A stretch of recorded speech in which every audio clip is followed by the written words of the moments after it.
اللهم إنا فوضنا أمرنا كله إليك، وتركنا حوائجنا كلها بين يديك، فإنه لا يضيع عندك حق ولا يخيب لديك رجاء يا رب الأرض والسماء، والحمد لله رب العالمين.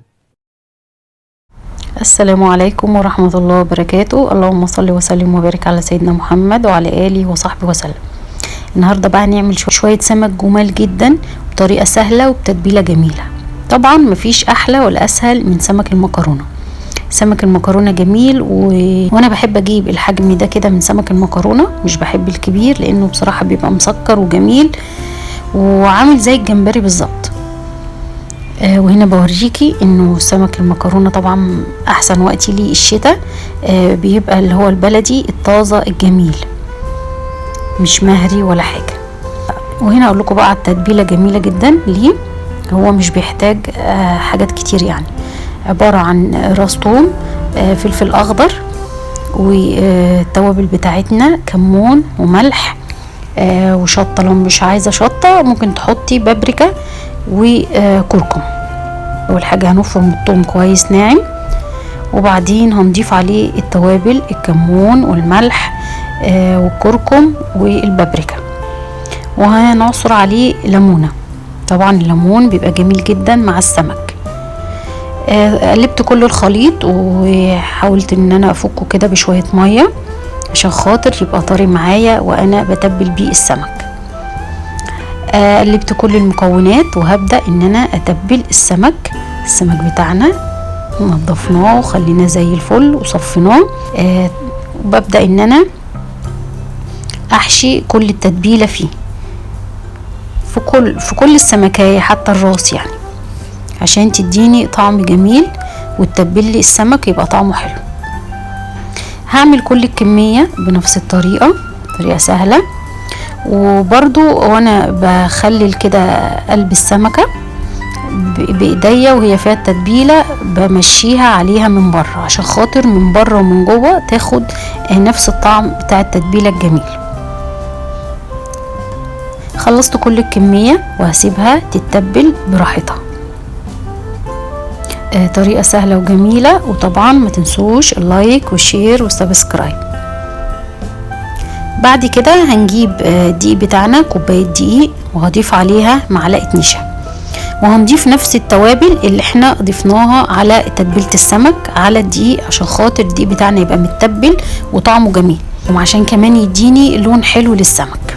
هنسيبه يتبل براحته. وبعدين هنعمل بقى الرز الجميل الصيادية اللي هو اساس السمك. ضفنا ربع كوباية زيت، وهنضيف عليها بصلتين كبار مبشورين ناعم، وهنفضل نقلب فيهم لحد ما تحمر معايا وتوصل للدرجة دي، اللون البني الجميل ده. بعد كده هضيف عليها المية بنفس مقدار الرز اللي انت هتعمليه عشان خاطر ما يزيدش معايا، يعني قللي شوية. لو احتاجت تضيفي بعد كده ماشي، هيبقى في ايدك. يعني فلفل اسود وكمون وكركم وملح. قلبت كل المكونات وغليت معايا. هبدأ اضيف الرز بقى، هصفيه كويس وهضيفه ليه. هنا بقى بقلب الرز مع المية كويس، المكونات بتاعتي، عشان اشوف ان المية تكون غطت الرز، وهغطيه واسيبه يتشرب معايا. هنا الرز اتشرب، هبدأ بقى اوطي عليه واسيبه يستوي براحته. هجيب بقى السمك بعد ما اتبل معايا كويس وخد وقته براحتك بقى، عايزه تقعديه زي ما تحبي، بس يعني مش اقل من ساعتين كده في التتبيله عشان يديكي طعم كويس. هجيب بقى الدقيق اللي انا عملته وهضيف عليه السمك، وهبدأ ان انا بايدي كده يعني هبرم السمكية، اخليها ملفوفة كده عشان تبقى حلوة وانا بقليها، ما تفكش معايا، ما تتقطعش، لان طبعا السمك المكرونة ده بيبقى طري جدا، ما بيستحملش في التسوية يعني. هعمله كله بنفس الطريقة. وهنا الزيت بتاعي سخن، وهبدأ ان انا اضيف السمك واحدة واحدة، وطبعا انا بنفضها من الدقيق علشان خاطر الزيت ما يتحرقش. حابة تقليه بالطريقة دي ماشي، عايزة تبقى مقرمش وما ينزلش دقيق كتير، ممكن تملي ايدك مية بسيطة كده وترششيها عليه هيخلي الدقيق ما ينزلش معاكي في الزيت، وهيبقى مقرمش وجميل. انا قلت اقولك على الخطوتين. هنا السمك بتاعي احمر، لازم تسيبيه لحد ما يحمر من جنب كويس وتقلبيه على الجنب التاني. هنا قشرة الليمونة اللي انا ضفتها للزيت دي بتخلي ريحة الزيت جميلة، وبتديكي ريحة حلوة للزيت. وهنا اتحمر معايا السمك وبقى لونه جميل جدا، اصفر جميل كده، وهبدأ ان انا اصفيه واحدة واحدة من الزيت كويس، وبقى مقرمش وجميل. هنا شلت كل الكمية وهضيف كمية تاني بنفس الطريقة. هسيبه لحد ما يتحمر معايا. هنا اتحمر معايا وخد لون جميل، هقلبه على الجنب التاني.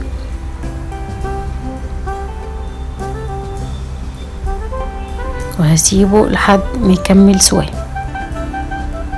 طبعا السمك المكرونة ده جميل قوي في الاكل، وطعمه جميل، كأنك بتاكلي جمبري، وبسيط جدا وسهل في التسوية بتاعته.